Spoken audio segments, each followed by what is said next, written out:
உங்களுடைய 6வது கேள்வி. துரோகியும் உனது சந்நிதியில் வாழ்கிறானா? அப்போதும் அவனுக்கு முக்தி வாய்ப்பு உள்ளதா?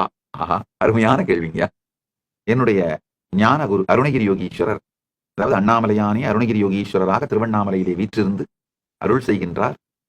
அந்த அருணகிரி யோகீஸ்வரர் எனக்கு தரிசனம் கொடுத்து தீட்சை அளித்த பொழுது நான் அவர்கிட்ட ஒரு வரம் கேட்டேன். அப்பா, என்னை அவர் அருணகிரி யோகீஸ்வரர் எனக்கு உத்தரவிட்டார், இந்த ஞானத்தை உலகம் முழுவதும் பரப்பு, எல்லோருக்கும் தீட்சை செய்துவேன்னு ஆச்சாரிய அபிஷேகம் பண்ணி ஆசீர்வாதம் பண்ணார். அப்ப நான் அவர்கிட்ட ஒரு வரம் கேட்டேன். பெருமானே, என்னை நினைந்தோரெல்லாம் உன்னை நினைந்தோர் ஆகுக.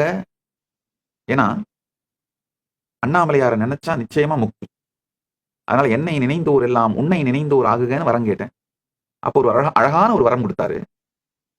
உன்னை எந்த பாவத்தில் நினைந்தாரோ அதே பாவத்தில் என்னை நினைந்தோர் ஆகுக அப்படின்னு வரம் கொடுத்தாரு.